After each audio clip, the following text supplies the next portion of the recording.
viralnya itu ya kan. Nah, ini aku cerita lagi. Aku dikenal itu sama orang-orang kecil. Jadi aku tuh dikenal sama orang-orang itu awalnya dari Instagram gitu, dengan konten-kontennya aku, konten-konten lucu-lucu dan agak seksi-seksi ya. Buat mereka sih seksi ya, tapi pada waktu itu sih buat aku enggak sih, karena seksi-seksi tertutup gitu.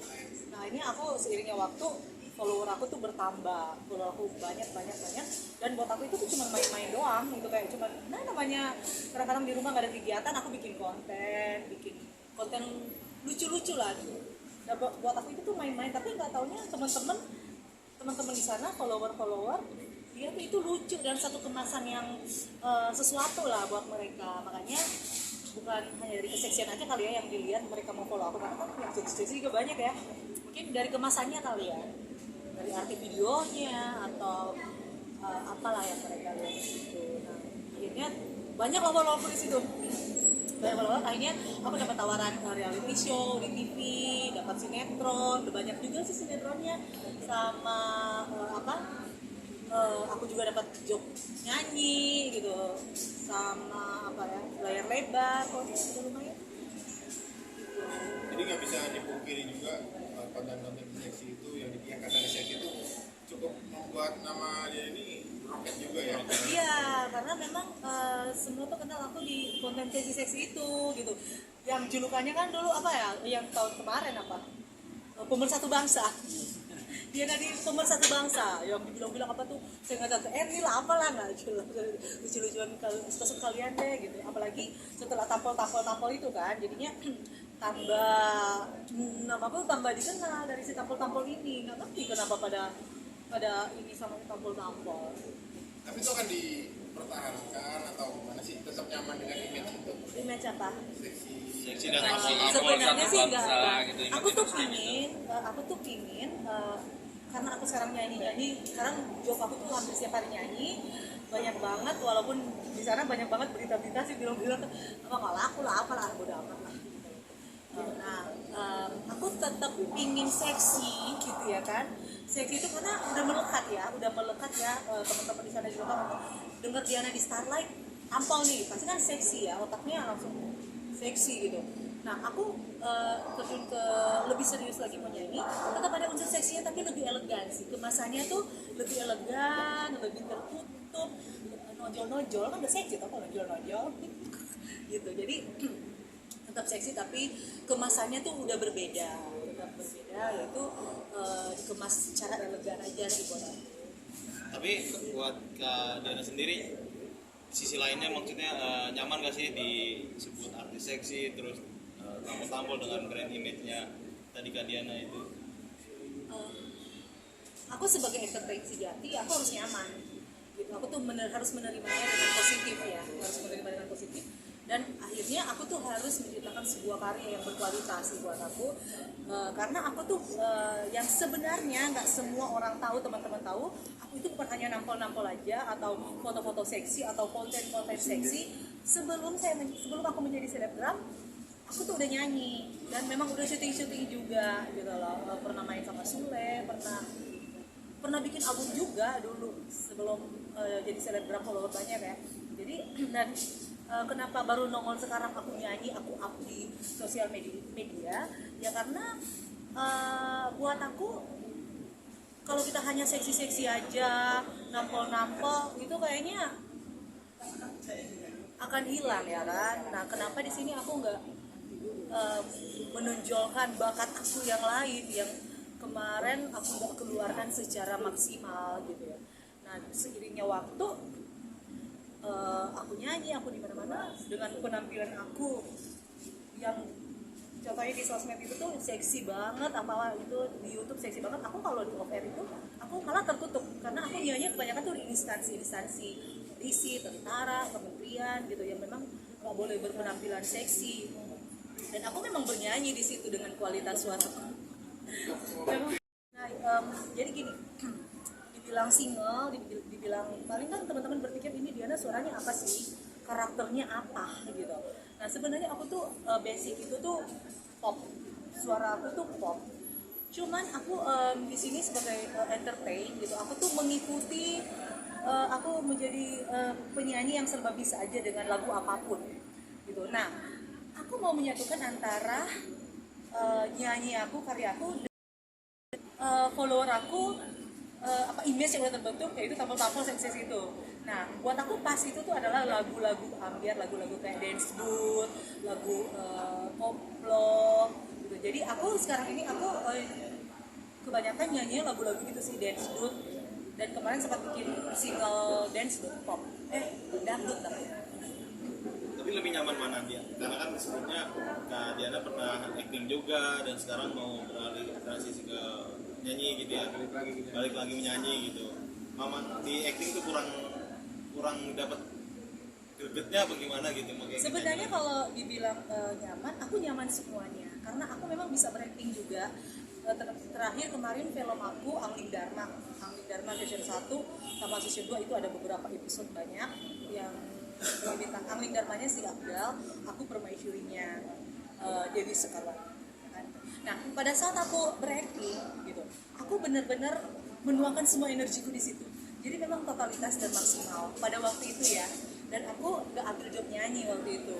Aku benar-benar fokus di acting gitu ya. Dan ya maksimal gitu. Nah, pada saat sekarang ini, akhir-akhir ini, aku ingin menuangkan energiku untuk bernyanyi ya. Apalagi job aku kan banyak, hampir setiap hari sempat sakit gara-gara nyanyi terus gitu. Jadi ya memang saat ini energiku dan aku tuh ingin fokus untuk bernyanyi saat ini. Adi, ini bicara soal sosmed. Di sosmed kan seringkali menampilkan tampilan-tampilan yang orang bilang tidak seksi. Pernah nggak sih ngalamin hal-hal yang ada yang DM macam-macam gitu di sosmed? Oh itu mah udah bukan hal biasa lagi, itu banyak banget. Aku sekarang udah males baca DM ya, udah jarang banget baca DM gitu, kecuali emang dari teman-teman yang memang nyarinya di WA tuh susah banget, mereka ke DM gitu ya. Jadi aku udah ini deh, banyak banget yang nge-DM. Ada DM aneh-aneh, kadang-kadang ngirim foto yang aneh-aneh. Apa tuh? Hah? Apa tuh? Ya itulah. Anehnya apa? Itu apa? Tapi ngerasa risih nggak dengan DM yang aneh-aneh kayak begitu? Sampai akhirnya diladenin, dalam arti diladenin, dimarahin. Aku tuh nggak pernah ngeladenin. Jadi gini, aku tuh bermain sosmed itu tuh itu buat aku hiburan. Dari dulu tuh main-main aja gitu. Ya ayo rame-rame kalau main-main. Makanya aku tuh nggak pernah mendengarkan omongan orang gitu ya. Bukan berarti aku nggak peduli ya, enggak. Karena emang tujuan aku main sosmed itu main-main aja dan pingin berkonten gitu loh, bikin apa yang ada di aku suka gimana gitu, yang positif lah ya, apa aku tuangkan di konten, tuangkan di sosmed gitu. Jadi kalau ada apa DM aku nggak peduli, aku nggak hirauin lah. Cuman kadang-kadang sesekali sih kepencet kadang-kadang, aduh kebuka lagi apa gitu kan. Follower aku kebanyakan cowok ya, kebanyakan tuh para lelaki di sana gitu. Jadi kadang-kadang kayak gitulah, mungkin nggak ada kerjaan ngirim gambar apa gitu, tapi itu oke lah, suka-suka mereka lah ya, follower mah bebas. Tapi di awal-awal sempat shock juga nggak sih? Shock. Dengan adanya hal-hal kayak gitu. Iya, shock. Aku kan nggak ngerti, orang yang bikin Instagram aku aja teman, bukan aku yang bikin. Pas lihat, aduh kaget gitu, nggak ngerti aku kayak gitu. Tapi sempat kepikiran untuk menempuh jalur hukum gak sih Kak? Dengan jalur hukum ketika Ya, yang saat DM, yang DM dan video-video foto. saking Itu orangnya cuek banget ya kayak gitu. Orangnya buat aku nggak penting gitu. Buat aku tuh kayak gitu nggak penting. Ya teman-teman netizen buat aku fans aja. Yang Yang tertunda ya. sebenarnya mereka senang sama kita, tapi kan mau nyari-nyari ini aja biar direspon ya Mbak. Biar direspon sama kita. Tapi yang paling parah yang apa selain mengirim gambar kata-kata atau kata-kata Paling parah ngirim gambar senonoh gitu ya kan. Paling parah apa ya, kalau dibilang mau dipakai gitu ya, mau dibayar gitu ya, kayak di podcast itu aku ada lah. Buat aku itu agak panas sih, tapi be aja sih kalau nggak ditanggepin. Paling lah gitu ya, cuma main-main doang. Itu ada nggak sih mungkin ketika berinteraksi dengan penonton, maaf ada yang kurang ajar gitu, nyolek atau apa gitu, pernah pengalaman kayak gitu nggak? Nggak pernah. Aku selama ini nggak pernah gitu loh. Dan aku terakhir kemarin show di barusan 4 hari lalu aku pertama kali perdana nyanyi di klub kan.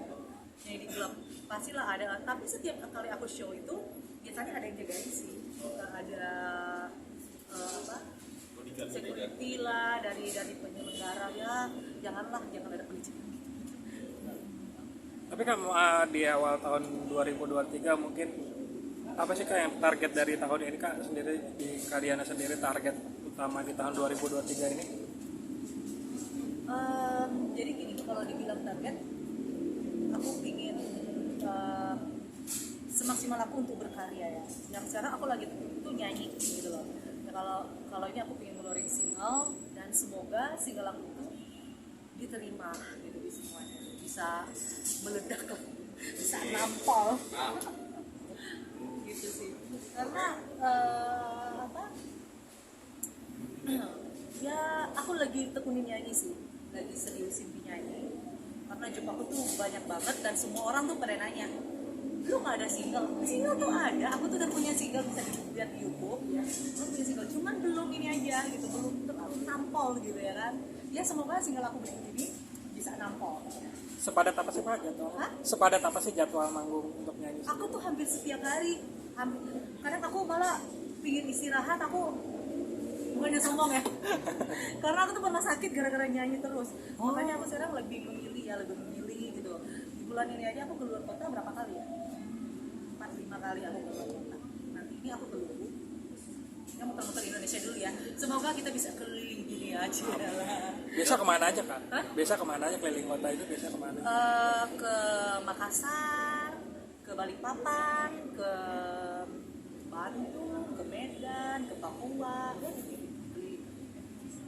Nah, tapi kan di dunia tarik tambang ini kan penyanyi perempuan banyak nih. Mungkin ada ciri khas yang dibuat sama Kak Diana nggak sih untuk ya, selain ampunan seksi itu tadi?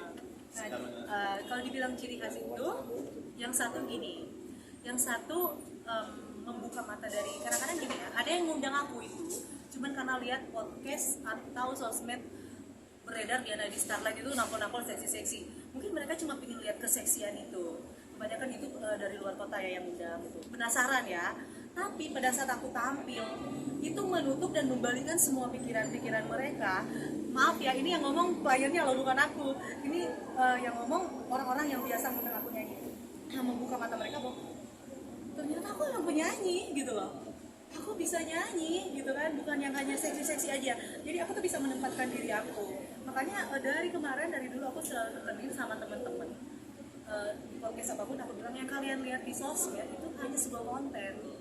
Tapi ketika aku bernyanyi, aku tuh tampil seorang Diana di Starlight yang elegan gitu loh. Dengan ketika aku bernyanyi di depan menteri, di depan TNI, di depan polisi, ya aku elegan, tertutup seksi tapi tetap elegan dan bener-bener bernyanyi gitu loh. Bukan yang hanya ala-ala gitu loh. Ada kan bilang, ini paling jual body doang kayak gitu. Banyak lah komen-komen gitu kan, jual body doang, suara begini.